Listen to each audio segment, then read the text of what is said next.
Good morning and welcome back to Football Morning Show di Senin pagi ini. Tepat jam 7 gue tetap setia menemani kalian untuk memulai aktivitas agar lebih bersemangat tentunya ya. Mungkin buat teman-teman semua kita langsung masuk aja ke absen-absen dulu yang sudah beberapa episode kemarin mulai berseteru nih. Kok gue belum disebut bang, kok gue belum ini bang, kok segala macam ya, sabar ya. Kita sebutin satu-satu nanti ya. Dan kali ini gue pengen shout out untuk Kang Cukur. Nah ini penting sekali nih. Mau yang di bawah pohon, mau itu yang punya store sendiri ya. Kalau nggak ada Kang Cukur, kita semua itu tentunya cuman punya satu model rambut, yaitu gondrong my friend ya. Berkat Kang Cukur kita punya banyak sekali model-modelnya seperti yang ada di poster untuk ya modelan rambut A, B, C, D, E gitu ya. Dan juga banyak yang di kolom komen bilang lagi pada sakit atau nemenin keluarganya yang juga sedang dirawat di rumah sakit. Semoga segera diberikan kesembuhan ya tentunya. Dan juga ini petani cabe ini penting my friend ya. Petani cabe, kalau nggak ada dia nggak ada ayam geprek, nggak ada masak-masakan yang pedas ya, penting sekali. Dan mungkin rumah makan Padang itu jadinya rumah makan yang lain gitu, karena kan pasti nggak ada cabai, nggak bisa tuh kawan kita. Oke, dan memasuki H-17 untuk masuk ke Subathon Inggris. Dan gue ingin remind lagi untuk milestones yang ketiga, untuk 500.000 subscriber kita akan mencoba mendatangkan Jose Mourinho. Dan tentunya di hari ini ada beberapa hal yang akan kita bahas. Yang pertama itu tentunya hasil pertandingan Manchester United melawan Fulham yang berakhir dengan skor imbang 1-1. Kemudian lanjut ke membahas kekalahan Manchester City atas Spurs. Dan terakhir tentunya keran gol kawan kita Gyökeres bersama Arsenal yang menang besar juga di laga kemarin. Dan untuk membahas Manchester United tentunya tidak lengkap apabila kita tidak menelpon fans paling optimis Manchester United nomor 1 di Indonesia, saudara Pangeran Siahaan. Let's go, Pang. Hai Nev, oi. Pang, langsung aja nih Pang. Yeah. 200 juta pound overhaul, 2 match 0 goal. Tanggapan lo dikit dulu dong. 1 gol ada dong. Tapi bukan pemain baru ya? Nah, bukan, maksud gua 200 juta pound overhaul offensive department, 2 pertandingan gak ada kontribusi dari mereka nih Pang, ceritanya begitu. Tadi ada gol tapi dari on goal juga kan dari si pemain apa tadi? Si ini Muniz karena kena pantulan dari Leny Yoro gitu. Iya. Iya, ini lagi-lagi kalau match yang kemarin waktu lawan Arsenal itu cukup bikin confident karena walaupun kalah tapi permainannya bagus dan menjanjikan. Di pertandingan lawan Fulham tadi United cuman mainnya bagus cuma 15 menit pertama. Dan harusnya Matheus Cunha tuh bisa at least dapat 1 gol gitu di situ ya. Abis dari situ Fulham, Marco Silva sepertinya tahu bahwa untuk matiin United adalah lo harus matiin Matheus Cunha. Abis itu Matheus Cunha nggak pernah dapat bola lagi. Abis itu kan. Nah, dan abis gitu Fulham udah full in control. Ada faktor di mana tadi Bruno Fernandes dapat penalti, lalu gagal. Sebelumnya pas dia mau lagi ngambil ancang-ancang, dia tabrakan sama wasit tuh kan, makanya dia bete, dia marah-marah sama wasitnya. Mungkin juga dia lagi banyak pikiran kali ya, karena dia mikir 100 juta pounds ke Arab, gue pindah nggak ya gitu ya, pindah nggak nih, gitu. Dia lagi banyak pikiran, lagi galau kan. Orang kalau lagi galau, lagi sensi itu kan cuman kecolek dikit marah kan, tadi dia ngamuk-ngamuk loh. Dan gue nggak ngerti kenapa dia harus ngamuk-ngamuk sama wasit tadi kan. Dan akhirnya kelihatan dia gusar dan penalti terbang gitu.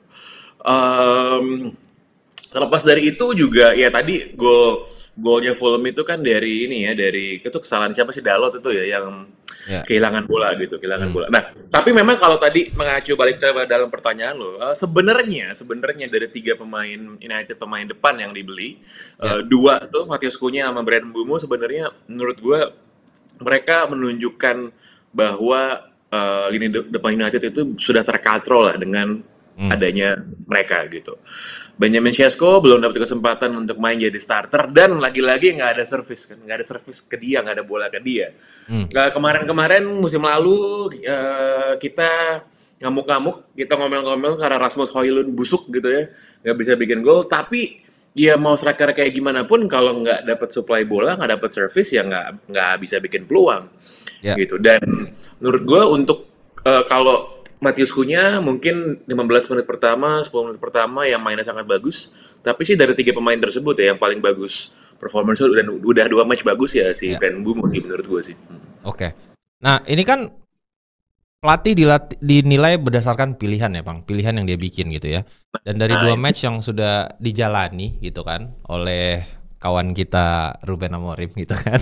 Itu kawan lo tuh ya? kawan kita gitu Oh kan. sekarang jadi kawan kadang-kadang belum menang dia kan? Iya.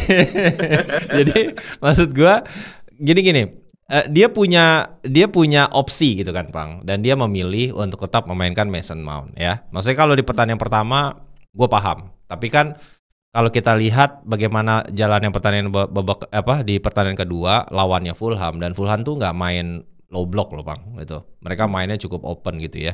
Dan kalau kita lihat di situ kan sebenarnya Bruno Fernandes lebih bisa bikin impact kalau lu mau taruh di sana sebenarnya. Kalau lu mainin Ugarte lebih cepat, bisa masang dua defensive midfield, mungkin secara defensif juga lebih balance gitu. Dan ini kan pilihan yang secara sadar dia ambil, dia mainin Mount di situ, dia belum berani kasih Benjamin Sesko main dari menit awal gitu kan. Terus juga Matius Cunha yang di akhirnya dikatrol jadi ujung tombak gitu. Walaupun 3 menit pertama 13 menit pertama 3 peluang loh. Tapi tetap aja nggak klinikal gitu kan, nggak kejadian golnya gitu. Pelatih dinilai berdasarkan pilihan yang dia buat, dan next fixtures lo ada Burnley, kalau lo nggak ambil poin di situ, berikutnya Derby Manchester dan Chelsea, Bang, gitu. Ada kemungkinan kalau tiga-tiganya flop, dia akan seriously under pressure di bulan Oktober loh, Bang. Komen lo sedikit dong. Iya, jadi memang masalah terbesar bagi Ruben Amorim itu adalah, dan ini memang sudah disoroti dari musim lalu, adalah dia ini sangat ngotot dan loyal sama strategi dan sama formasi yang dia pengen. Oke lah, dia ngotot gimana pun setiap pertandingan gue memulai pakai 3-4-3 kan, dan semua kan diikutin sesuai dengan gaya dia. Tapi menurut gue pelatih atau manajer yang emang hebat itu dalam sejarah ya, itu adalah mereka yang bisa adjust, mereka yang bisa adaptasi setelah pilihan pertamanya strateginya tidak bekerja dengan baik. Dan itu nggak pernah ditunjukin sebenarnya sama Amorim. Dia terus percaya bahwa pilihan pertama dia, primary thinking dia lah yang akan berhasil. Nah, kalau tadi ngomongin soal Mason Mount, kalau menurut gue sih itu bukan masalah. Karena gini, aspek terbesar Mason Mount itu sebenarnya kenapa dia diminati dan kenapa dulu dia ditransfer ke United zaman Ten Hag deh kan pindah adalah karena dia sebagai seorang gelandang tengah, kemampuan pressing dia tanpa bola itu sebenarnya yang paling berguna gitu kan, itu yang paling berguna, dan itulah kenapa dia dimainin sama Amorim karena merasa Mount ini bisa liar, bisa bergerak ke sana kemari untuk press pemain lawan. Memang dengan begitu konsekuensinya adalah Bruno Fernandes main sangat dalam ke bawah kan, sangat dalam sekali. Nah, gue pilihan pertama strategi dia starting line up, dia belum percaya sama Sesko, mungkin masalah soal karena join ke squadnya juga terlambat, mungkin masalah soal fitness juga. Tapi menurut gue yang jadi masalah adalah ketika strategi plan A dia tidak berjalan, plan B dan plan C-nya itu menurut gue nggak ada. Untuk kedua kalinya dalam 2 pertandingan dia masukin Manuel Ugarte. Ya, dia masukin Manuel Ugarte dan dia masukin kan dalam kondisi leading tadi kan. Ketika dimasukkan gitu. Ya, dia pengen Ugarte dimasukkan, ada satu DM, ada satu holding midfield untuk jadi breaker di sana. Tapi memang ya kalau gue mau sedikit bercanda, gue bisa bilang bahwa kalau Ugarte adalah jawaban, pertanyaannya apa kan? Gitu. Karena kelihatan bahwa ya sebenarnya Ugarte tidak kontribut apa-apa gitu di lapangan. Dia tadi kontribusinya ya satu kartu kuning tadi ya, dia tackle lawan kan. Nah, inilah yang sebenarnya jadi tanda tanya ke depan lawan Burnley. Kalau sampai nggak menang itu kebangetan sih. Tapi berikutnya adalah gimana caranya dia bisa adjusting. Dia bisa adjusting, dia bisa adaptasi. Sesuatu yang kita nggak pernah lihat sebelumnya. Kritik kepada para pelatih-pelatih modern ya, pelatih modern tuh di era 2010-an ke atas gitu ya, itu adalah bahwa kenapa misalnya gue suka pelatih kayak Ancelotti misalnya, walaupun kata sahabat kita kan ini miskin taktik gitu ya, tapi Ancelotti adalah pelatih yang bisa adjusting gitu. Dia tahu ketika strategi pertamanya nggak berhasil, dia bisa ada plan C. Dulu kritik kepada Klopp itu sama. dia nggak punya cara lain selain gegenpressing. Kritik kepada Pep juga sama, dia nggak punya cara lain kalau apa namanya tiki taka footballnya nggak berjalan. Dan cuman Klopp sama Pep itu kan udah punya portfolio yang bagus. Ya. Sebelum jadi ngeyel, sebelum jadi orang yang ngototan, dia udah punya portfolio gitu. Ruben Amorim tuh belum berada di posisi di mana dia bisa menunjukkan, enggak lo percaya sama gue, strategi gue berhasil kok, sukses kok. Itu kan kita belum lihat gitu kan. Jadi dia nggak Betul. bisa ngotot bahwa formasi dan strategi pilihan pertama dia itu efektif. Nah, ketika nanti misalnya menghadapi Burnley, menghadapi Chelsea, menghadapi City, ini menurut gue memang akan jadi momen yang krusial, momen yang vital. Dan kalau sampai dia masih ngotot bahwa ini dia dalam 2 pertandingan pergantian pemainnya pun sama. Ya. Iya, sama. Masukin Šeško, Harry Maguire dimasukin suruh jadi striker, Ya. ya kan? Dan Ini bedanya masukin Ugarte. Dalo sama Ahmad yang tukeran. Ya, lo Jadi cuman sekarang Ahmad yang starting ya. Betul, betul. Cuma itu doang. Itu ya sama sekali plek-plekan sebenarnya. Dan ini kan ya gini, kalau ini pertandingan turnamen Piala Dunia atau Piala Eropa misalnya yang cuman 6 sampai 8 pertandingan, lo bisa ngerti gitu kan kenapa pemain yang sama dimainkan berkali-kali. Tapi ini kan liga ya, 38 pertandingan dan ruang untuk improvisasi, ruang untuk kotak-katik itu panjang, sangat-sangat luas sekali gitu. Ya. Nah, ini mungkin yang akan jadi kritikan juga dan tekanan dari para fans United di media, dari para pandit juga nanti di Inggris pasti akan bilang semuanya bahwa Amorim kalau dia nggak mau fleksibel, kalau dia nggak mau adaptasi, ya ini kelarnya cepet ini di United nih. Ya, makanya tadi gue meng-highlight itu Oktober, Bang. As early as Oktober, pressure-nya akan datang karena permasalahan jadwal lu yang nggak in your favor di 5 pertandingan pertama. Nah, tapi gue pengen masuk ke positif side-nya dulu nih. Positifnya adalah menurut gue ada sebuah certainties yang akhirnya dipilih oleh Amorim terkait posisi goalkeeper ya. Dan itu menurut gue statement banget. Mencadangkan Onana untuk kedua kalinya, dan di press conference juga dia udah bilang sebenarnya kan Onana fit gitu. Jadi ini pure tactical dan dia udah announce di hari ini bahwasannya kiper nomor satunya adalah Bayindir gitu. Dan he actually playing quite good loh, Bang. Hari ini dia bikin beberapa save dan cukup confident loh. Hari ini untuk shot stopping not bad, karena emang kalau untuk urusan shot stopping sih kecuali yang minggu lalu ya oke lah. Cuman dia lagi-lagi tidak comfortable pada saat dealing sama crossing kan, dealing sama corner gitu, dan dia kurang ini ya, kurang commanding sebenarnya. Nah, bahwa ketika tiap kali lawan dapat apalagi in swinging corner ya, tadi tuh ada beberapa momen sebenarnya di mana dia lagi-lagi dikerjain itu, bener ditahan sama pemainnya Fulham. Cuman gue sih tidak melihat Altay Bayindir ini sebagai long term solution ya. Dan kan United lagi mendatengin yang siapa kiper Belgia tuh? Lamens. Siapa? Lamens ya, Lamens. Gue sih nggak akan ini ya, gue sih nggak akan berpura-pura bilang bahwa oh gue sering nonton nih Lamens sih mainnya bagus, nggak ada. Gue nggak pernah nonton, nih orang main gitu kan. Gue nggak pernah lihat, gue bahkan belum pernah lihat highlight clip YouTube ya, gitu. Cuman gue sih merasa he cannot be worse than Bayindir sama Onana sih harusnya.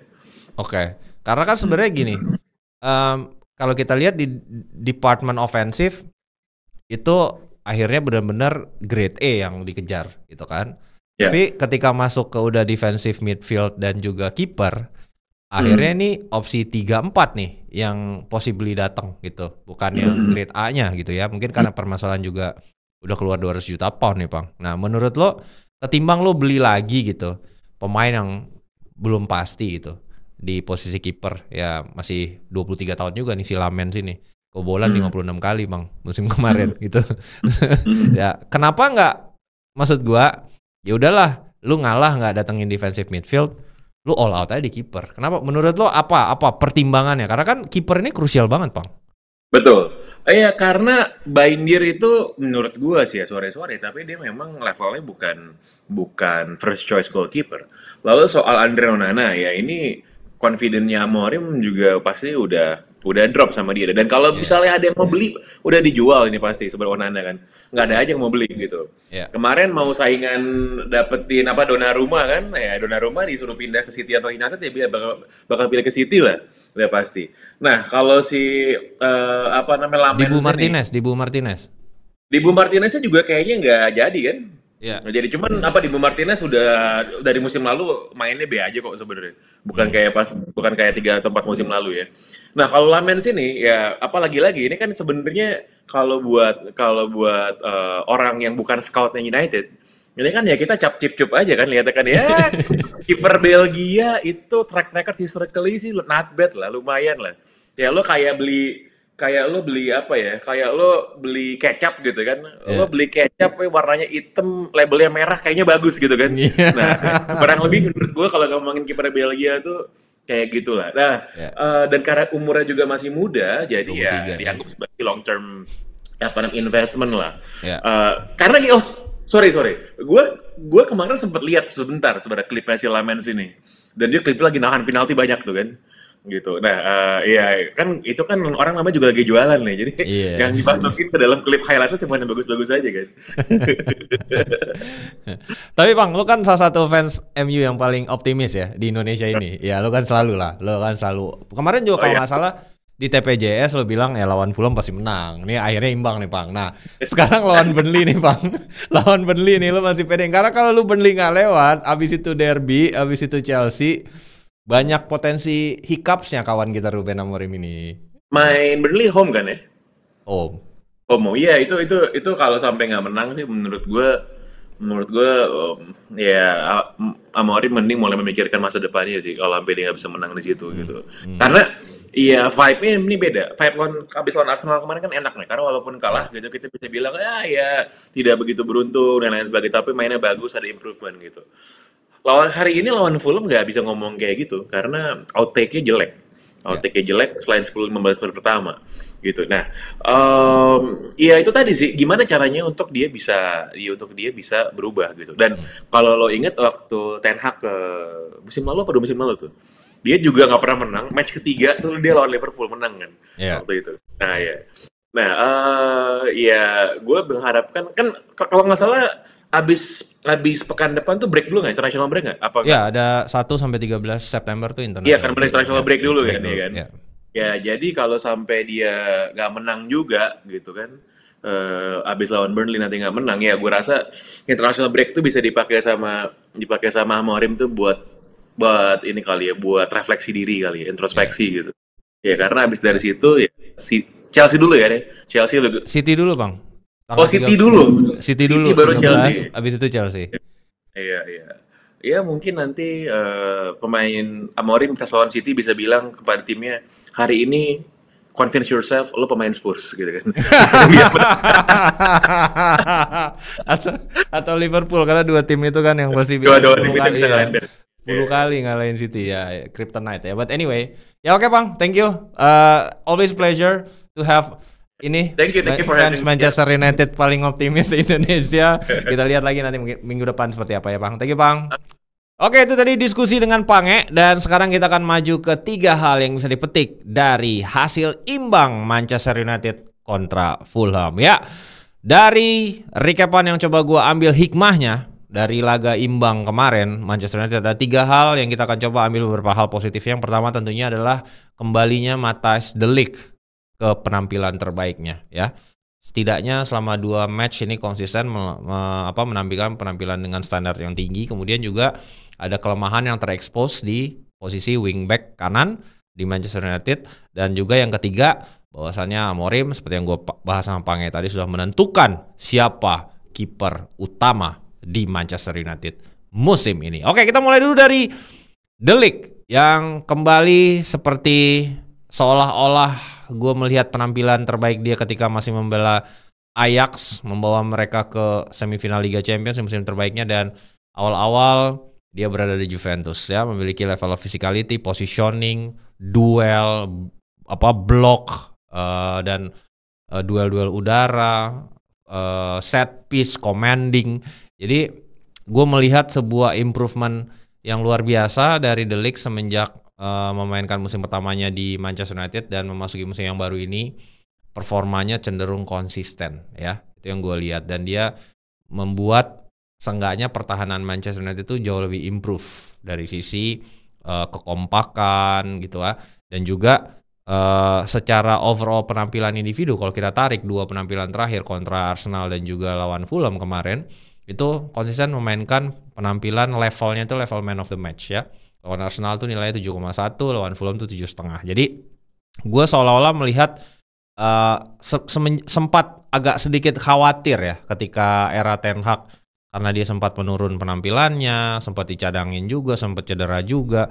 Karena ini kan salah satu back yang punya masa depan tuh digadang-gadang cerah banget gitu, karena dari usia teenager aja dia udah menjadi salah satu back dengan mahar termahal yang didatangkan oleh Juventus gitu, dan akhirnya berlabuh ke Manchester United dari Bayern setelah tergeser dari Eric Dyer bahkan posisinya. Nah, ini kita melihat sebuah revival penampilan dari The Ligt, dan harapannya ini bisa terus konsisten sehingga mungkin lini belakang Man United itu bisa jauh lebih konsisten, karena balik lagi pertahanan yang solid adalah fondasi untuk performa sebuah tim lebih stabil dalam jangka panjang ya.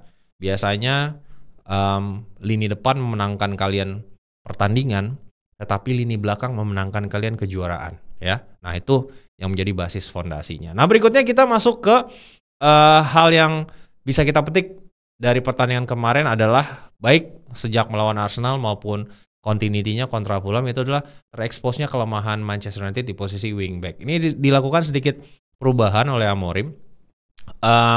Kalau lawan Arsenal yang jadi starting itu adalah Dalot, kemudian Amad Diallo yang masuk sebagai pemain pengganti di babak kedua. Kalau yang melawan Fulham ini di reverse nih ya, karena mungkin lawannya Fulham gitu kan, kita lebih ofensif aja, jadi Amad Diallo yang main dari menit pertama dan Diogo Dalot yang masuk sebagai pemain pengganti. Nah, keduanya ketika dimainkan itu sama-sama nggak convincing. Di babak pertama itu Amad Diallo defensively itu sempat kehilangan bola ya di babak pertama oleh Iwobi kalau nggak salah, dan berujung kepada situasi berbahaya dan Man United hampir kebobolan ya.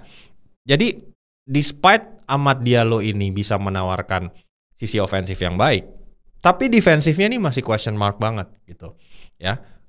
Begitupun dengan Diogo Dalot ya. Diogo Dalot lebih parah lagi. Nggak hanya ofensifnya nggak jadi apa-apa, defensifnya juga kemarin adalah gol dari Fulham itu karena salahnya dia, itu sebuah crossing yang emang lolos dari sisinya, harusnya dijaga sama dia. Dia harusnya lebih lebih agresif lagi dalam menghentikan crossing atau eventually challenge lah seenggaknya itu ketika dia di tag team gitu. Tapi itu tidak terjadi, dan itu mengawali gol penyeimbang yang dicetak oleh Emil Smith Rowe. Dan ini yang harus dijadikan PR sebenarnya, harus diselesaikan oleh seorang Amorim. Apakah eventually nanti Mazraoui yang akan mengisi posisi itu secara long term gitu, karena dua-duanya setelah dicoba ya nggak jadi apa-apa. Setidaknya di sisi kiri Patrick Dorgu sedikit lebih baik ya, walaupun mungkin bukan level kelas dunia, tapi lebih seimbang dalam menyerang dan bertahan, karena posisi wingback di skema 3-4-3 itu kritikal teman-teman untuk memiliki kemampuan yang balance dalam menyerang maupun bertahan. Nah, di poin ketiga itu adalah kemarin secara resminya dipilih Altay Bayindir untuk menjadi kiper utama Manchester United. Setelah kemarin membuat blunder kontra Arsenal dan diserang dengan begitu tinggi oleh para wartawan tentang kenapa dia tetap memilih Bayindir, akhirnya sang pemain membuktikan ya kepercayaan yang diberikan oleh Amorim itu tidak disia-siakan. Karena kemarin menurut gue dia tampil cukup tenang, dan ini dibutuhkan oleh seorang kiper yang mampu bisa mentransfer rasa percaya diri terhadap lini pertahanannya ya. Karena kemarin kan memang salah satu concern dari banyak sekali legenda Manchester United seperti itu, karena dua kiper yang dimiliki United itu tidak memberikan rasa aman dan rasa percaya diri terhadap lini bertahannya. Dan kemarin ada dua penyelamatan yang menurut gue cukup krusial dibuat oleh seorang Bayindir. Sekarang tinggal bagaimana ini pemain bisa diberikan rasa kepercayaan diri dan support dari para lini bertahannya agar dia bisa tetap konsisten dan tidak membuat lagi blunder-blunder yang tidak perlu. Nah, kalau kita lihat sebenarnya dari statistik pertandingan, ini terjadi jual beli di awal pertandingan. United begitu mendominasi, bahkan 13 menit pertama Matheus Cunha punya 3 peluang emas untuk mencetak gol yang memang mungkin perpaduan dari ketidakberuntungan dan juga penampilan gemilang dari Leno membuat Cunha akhirnya gagal mencetak gol. Sementara setelah memasuki menit ke 80 ke atas itu Fulham yang justru ngejar kemenangan gitu. Jadi ini sebenarnya cukup imbang gitu, dan sedikit disayangkan kalau memang United musim ini ingin mengejar posisi Liga Champions lagi. Ini adalah tipe pertandingan yang harusnya diambil sama United. Harus menang gitu, dan ya ini gue cukup worry karena setelah minggu ini itu kontra Burnley, kalau nggak menang juga next 2 pertandingannya adalah relatif susah untuk bisa dijalani oleh United, karena harus ada bertemu dengan Manchester City untuk derby Manchester, dilanjutkan dengan kontra Chelsea gitu. Jadi kita lihat nanti seperti apa perkembangan dari tim kesayangan Pangeran Siaan dan Panji Suryono.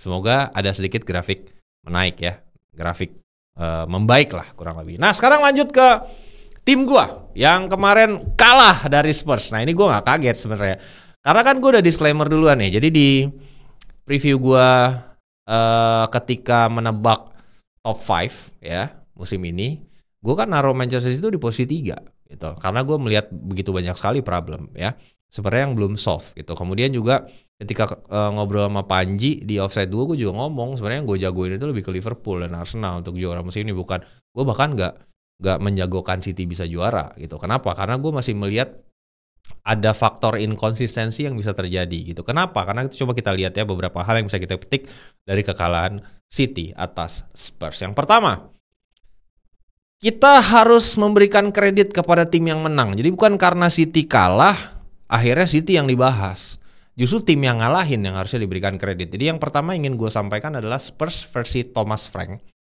ini dalam pergerakan tanpa bolanya ini ibarat mesin yang buas teman-teman. Jadi itu hal dulu yang pengen gue sampaikan. Yang nomor 2 adalah terjadinya masih butuh waktunya untuk gelling nih antara Guardiola dan Pep Lijnders. Jadi ini mantan asistennya Jurgen Klopp yang akhirnya akuisisi oleh Guardiola untuk bisa mengkomplement dan meregenerasi dan merefresh lagi energinya dia yang udah mulai menurut gue drain gitu ya. Dan terakhir kita tahu ini kemarin kipernya City bikin blunder, dan apakah dia adalah solusi jangka panjang atau tidak. Nah kita coba masuk dulu dari yang pertama ya. Seperti apa luar biasanya Spurs dalam menerapkan skema pressing City yang memang selalu build up dari belakang. Kita lihat dulu, yang paling gampang bisa kita highlight adalah ketika gol kedua tercipta saat Trafford membuat blunder. Jadi 4-5 pemain Spurs itu menerapkan pressing luar biasa di lini pertahanan City sendiri, sehingga akhirnya Trafford salah passing dan terjadi gol yang diawali oleh kerja luar biasa dari Richarlison yang lagi-lagi ditaruh di sana karena memang tugasnya adalah untuk pressing. Itu alasan kenapa gua highlight lagi untuk kedua kali dia yang dipilih over Dominic Solanke, dan akhirnya Joao Palhinha bisa mencetak gol dari jarak begitu dekat. Nah, ada beberapa hal yang ingin gua sampaikan. Yang itu yang pemilihan Richarlison tadi dan juga Pape Matar Sarr gitu. Ini kan kita ngelihat ini dua-duanya berulang nih. Ketika lawan PSG juga itu role yang sama dimainkan oleh Matar Sarr dan bekerja begitu bagus. Begitupun dengan Richarlison gitu ya. Jadi ketika menghadapi tim-tim yang secara teknikal ini cukup kuat, Thomas Frank ini punya artileri yang pas secara gaya permainan untuk ngepres seorang Pep Guardiola di daerahnya sendiri. Dan itu kan terinspirasi juga dari bagaimana Jurgen Klopp konsisten ngalahin Pep dengan cara ini. Karena kan dari 2 tim yang paling sering ngalahin Manchester City itu adalah Spurs dan Liverpool. Dan dengan cara ini. Jadi Thomas Frank bilang setelah pertandingan itu, strategi yang diterapkan oleh Klopp ya itu bagus. Dia orang yang cerdas, saya perlu mengirim pesan teks kepadanya dan bilang itu sangat cerdas. Saya sangat percaya pressing yang agresif seperti yang Anda lihat hari ini, seperti yang Anda lihat dengan tim Brentford saya. Anda tahu saya percaya pada pressing tinggi, saya percaya kita bisa tampil menyerang, dan saya suka mentalitas itu. Nah ini adalah konfirmasi yang dia sampaikan jika memang apa blueprint yang dilakukan oleh Klopp untuk mengalahkan Guardiola itu direplikat oleh Spurs hari ini dengan menerapkan pressing yang sangat tinggi terhadap lini pertahanan dari seorang Pep Guardiola. Dan itu adalah takeaways yang pertama ya. Begitu relentlessnya ya para pemain Spurs untuk menerapkan skema ini kepada Manchester City, dan akhirnya berbuah manis untuk mereka di kedua skema gol yang tercipta. Kemudian takeaways yang kedua buat gue adalah ini sebenarnya belum gelling nih antara Guardiola dan Pep Lijnders. Ketika dia diakuisisi, itu kan ditanya, sampai dia nelpon nih ke Klopp. Ini gimana track recordnya, bagus atau enggak? Gua ambil atau enggak? Disuggest oleh Klopp, ambil, dia bagus nih, orang bagus banget gitu. Dan dia kan sebenarnya yang mengkomplement Klopp untuk menerapkan sebuah skema counter pressing. Itu menjadi tren di Liga Inggris. Nah, yang menjadi masalah, Pep Guardiola memiliki satu gaya permainan yang spesifik yang selama ini selalu dia percaya tunjukkan. Dan sekarang kehadiran dari Pep Lijnders itu merejuvenate itu dan men-challenge ide-ide Pep Guardiola. Apakah itu masih valid atau enggak? Karena kita semua tahu, manajer yang selalu bertahan selama beberapa dekade adalah seorang manajer yang terus mereinventing gaya permainannya sendiri. Jadi dia nggak stuck dengan satu hal aja. Dan itu yang coba dirubah oleh Guardiola musim ini. Dan secara khusus dia sangat banyak berdiskusi dengan Pep Lijnders. Nah, permasalahannya ada dua hal yang ingin diterapkan oleh Pep Lijnders untuk City versi yang baru. Nomor satu itu adalah lebih banyak main counter pressing, dan nomor dua adalah begitu tingginya settingan defensive line yang ingin dia mainkan. Jadi garis pertahanannya itu tuh tinggi sekali teman-teman yang diterapkan, dan itu akhirnya terjadi di gol pertama.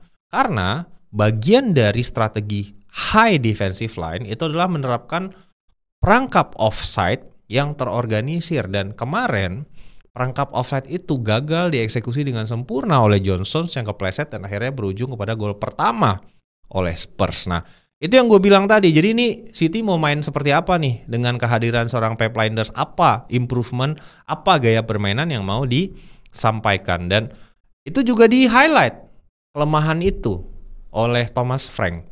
Karena sebelum pertandingan udah dibaca oleh Thomas Frank kalau dengan kehadiran Pep Lijnders, ini highline-nya City itu terlalu tinggi, defensive line-nya. Dia bilang kami membicarakan tingginya garis tinggi pertahanan mereka, Manchester City sebelum pertandingan, dan mempersiapkan itu. Namun membicarakannya saja memang mudah, tetapi mengeksploitasi itu menjadi kelemahan jelas sulit. Tetapi ya, seperti terlihat kami terus berusaha melakukannya dengan mengeksploitasi tingginya lini pertahanan Manchester City. Dan berujung kepada gol pertama yang diciptakan oleh siapa? Pape Matar Sarr gitu ya.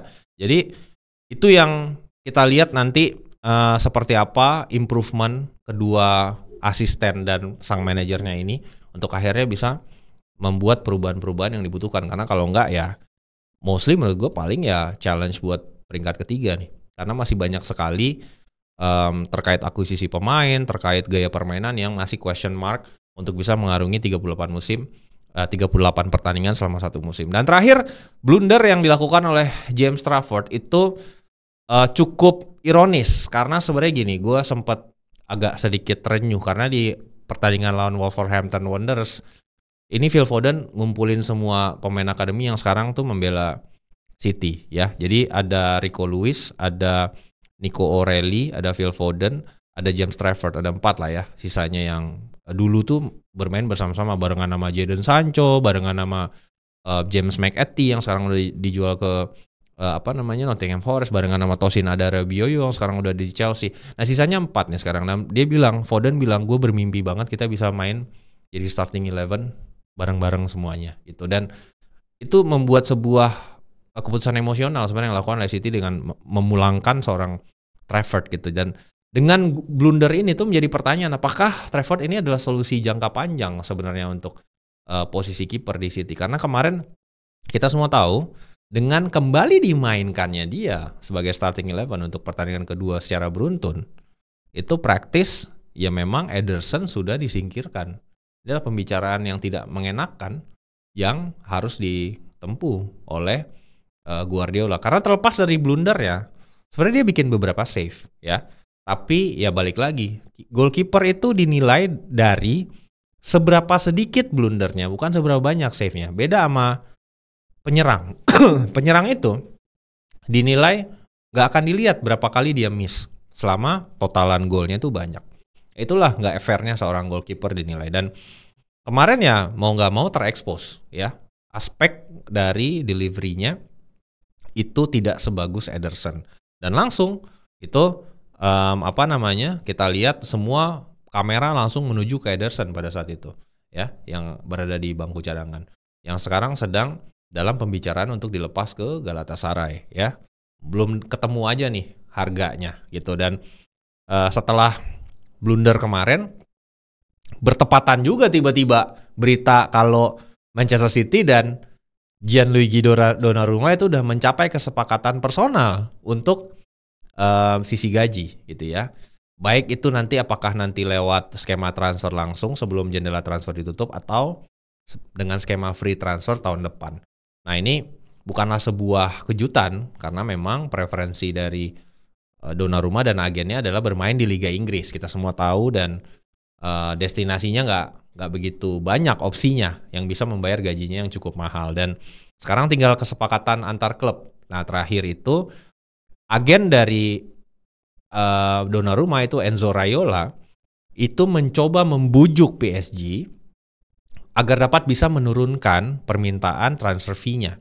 Dari yang tadinya 50 juta, dia berharap bisa diturunkan ke angka 30-35 juta euro yang masih dinilai oleh Manchester City terlalu mahal. Ya, dan itu pun harus menunggu dulu apakah Ederson bisa mencapai kesepakatan ke Galatasaray. Karena juga dari Ederson Galatasaray masih ada gap 15 juta euro yang harus ditutup ya, kurang lebih seperti itu. Dan sekarang kita masuk ke Arsenal. Ya, yang kemarin menang besar atas Leeds United sekaligus menutup ya semua keraguan tentang seorang Victor Gyökeres ya.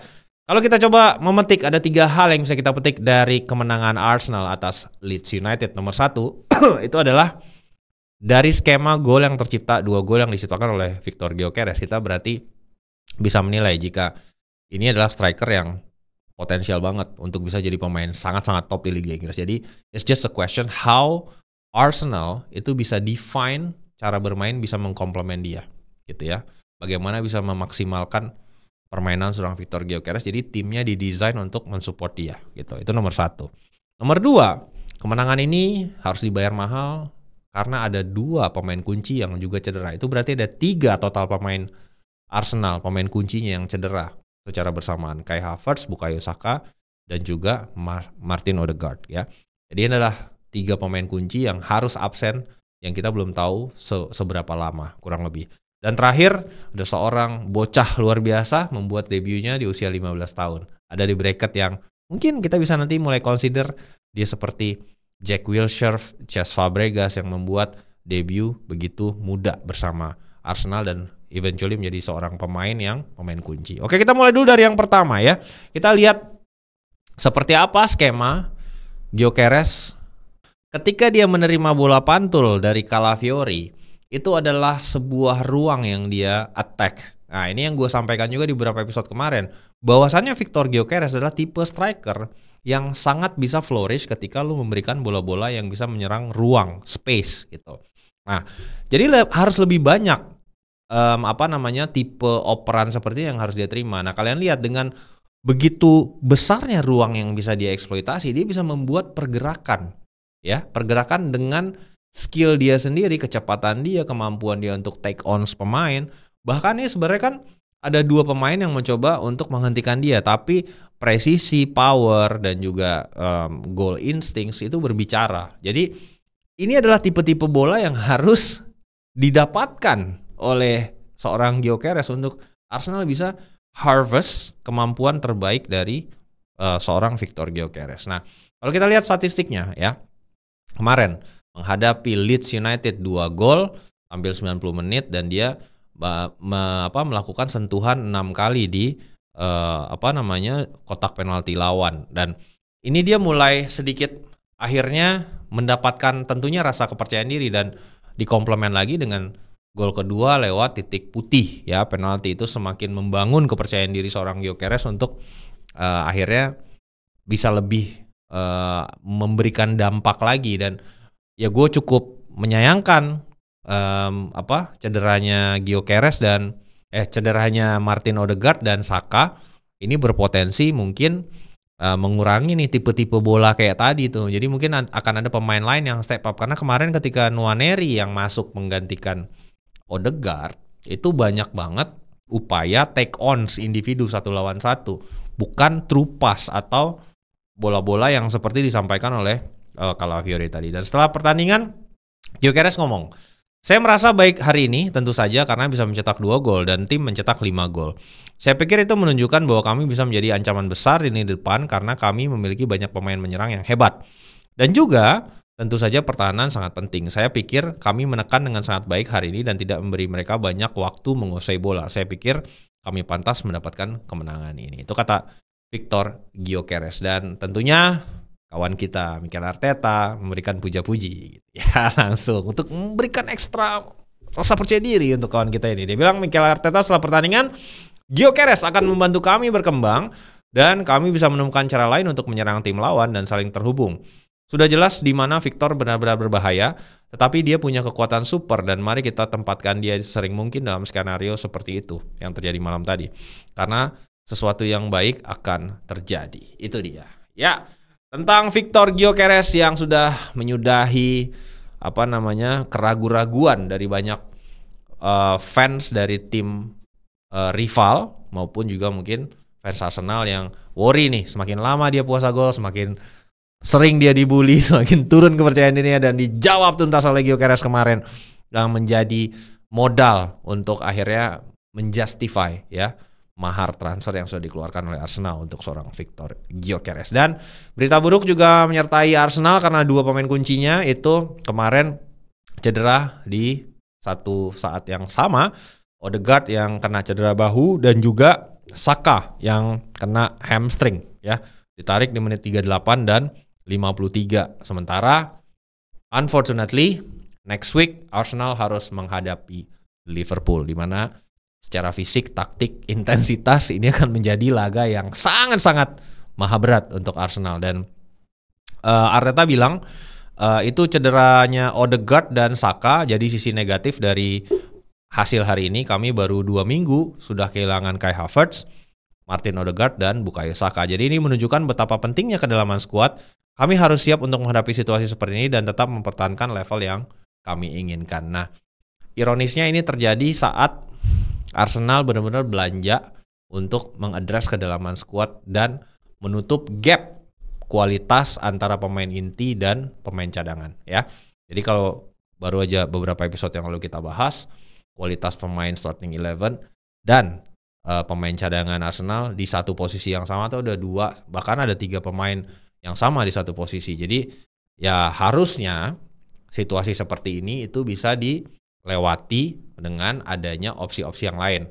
Ya seperti kalau Saka ya berarti giliran Noni Madueke nih yang geser ke kanan, Eze yang baru datang bisa mengisi sisi kiri. Untuk attacking midfield ya bisa jadi Eze yang nomor 10, Gabriel Martinelli di kiri gitu. Jadi ada banyak lah kurang lebih opsi yang bisa diambil oleh seorang Arteta untuk address permasalahan ini. Dan terakhir takeaways-nya itu adalah seorang debut Max Doman yang kemarin cukup impresif ya, bahkan membuat 1 penalti ya, akhirnya yang dieksekusi oleh Victor Gyökeres. Melakukan debut di usia 15 tahun, seolah-olah buat dia ini normal, anak 15 tahun main lawan abang-abangan dan om-om gitu ya di liga tertinggi kualitasnya di dunia ya.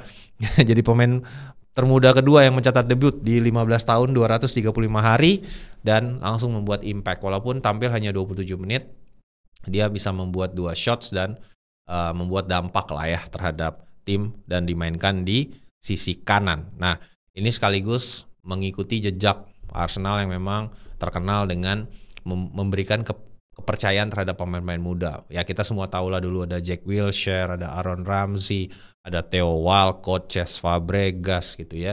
Banyak lah dulu. Jadi mungkin ini salah satu pemain yang berada di level kualitas yang berbeda. Karena kalau kita nonton dari pramusim, ini beda nih, different breed nih gitu kan.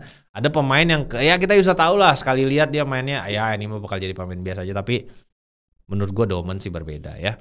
Dan kaitannya setelah kemarin cederanya si Saka dan Odegaard, ya untung Eze sudah berhasil dituntaskan transfernya. Dan Mikel Arteta membuat sebuah revelation atau pengakuan jika ternyata sebelum pindah ke Arsenal, kan memang Eze ini udah hampir dipastikan pindah ke Tottenham Hotspur ya. Yang disampaikan oleh Arteta adalah sebelum dia menandatangani kontrak Spurs, dia menelpon Arteta untuk make sure lagi kalau emang bener ya gue udah gak ada harapan lagi nih pindah ke Arsenal. Jadi ini orang ini pemain benar-benar udah emang cinta banget sama Arsenal gitu. Jadi udah gak bisa diapa-apain. Jadi Arteta bilang benar kalau Eze menelpon dia untuk menunjukkan betapa dia ingin datang ke Arsenal ya. Terkadang sangat berbeda ketika kita ingin bersikap sangat terbuka dan transparan dengan para pemain karena mereka harus membuat keputusan dalam karir mereka. Tetapi saya senang dia bergabung. Saya bisa merasakan betapa berartinya dia dan seluruh keluarganya. Jadi dia memang Eze ini kan dulu ya dilepasin di akademinya Arsenal, nggak dapat kontrak, dia nangis, dia heartbroken, dan dia fight kembali jalannya dia untuk akhirnya mencapai mimpinya bisa membela Arsenal sebagai pemain profesional ya, dan marquee signing ya. Ini kalau gua dulu mungkin ada yang bilang guru gua, you're not good enough, lu tolol, lu bego. Terus balik lagi nih, lu ke tempat itu, lu dibayar 68 juta, dan lu bisa bilang ke guru lu yang mengecap lu bego dan lu not good enough itu, you're actually wrong. Itu yang dilakukan oleh Eze dan akhirnya bisa meraih mimpinya berbaju Arsenal. Dan kita tutup dengan debut dari kawan kita Marcus Rashford sebagai starting 11 bersama Barcelona kemarin ya. Ketika lanjutan pekan kedua La Liga. Jadi dia dimainkan sebagai sayap kiri teman-teman. Ferran Torres seperti biasa menjadi striker. Kemudian di kanan ada Lamine Yamal. Rafinha yang main sebagai nomor 10. Jadi 4-2-3-1 nih kemarin ya. Dimainkannya sebagai starting 11. Nah, yang uniknya Rashford ini halftime tuh ditarik teman-teman. Jadi sebenarnya dia ada cukup sekitar 2-3 peluang lah untuk cetak gol. Tapi yang membuat akhirnya Rashford ditarik karena memasuki halftime itu Barcelona ketinggalan 2-0. Walaupun akhirnya bisa comeback 3-2 dengan sedikit keberuntungan. Cuman posisinya pada saat itu Barcelona ketinggalan. Dan Flick itu membuat sebuah tactical decisions ya untuk menarik Rashford sehingga bisa mengembalikan Rafinha ke sayap kiri dan memainkan pemain lain ya. Seperti Dani Olmo untuk memainkan natural posisi nomor 10. Karena ketika Rafinha main nomor 10, itu dia nggak ada ruang untuk yang bisa dieksploitasi. Jadi nggak terlalu maksimal. Ketika dibalikin ke sayap, dia bisa membuat impact gitu. Dan akhirnya Marcus Rashford yang jadi korban dan seolah terbilang debutnya cukup flop. Kalau kita lihat statistiknya, dia memainkan 45 menit, bikin 1 shots, bikin 2 peluang, dan membuat 6 sentuhan di dalam kotak penalti. Dan setelah pertandingan, Hansi Flick juga mengemphasize pemilihan ini karena memang pure tactical decisions. Dia bilang, Marcus mendapat beberapa peluang di babak pertama dan menunjukkan dia bisa membantu kami. Tetapi di babak kedua kami perlu membuat beberapa perubahan dengan memasang Rafinha kembali di sayap. Pergantian itu tepat karena gol pertama di babak kedua merubah jalannya pertandingan. Ya, itu yang disampaikan ya. Nanti semoga memang Rashford bisa membaik ya performanya dan mungkin bisa menjadi pemain penting dan eventually dipermanenkan oleh Barcelona transfernya di musim mendatang. Ya, itu dia episode kali ini dari gua. Cukup itu saja. Sudah dibahas semuanya. MU, Chelsea udah juga kemarin, City dan pastinya Arsenal. Sorry gue lagi kurang sehat. Dan kita akan kembali lagi di episode hari Selasa. And as always my friend, have a lovely day.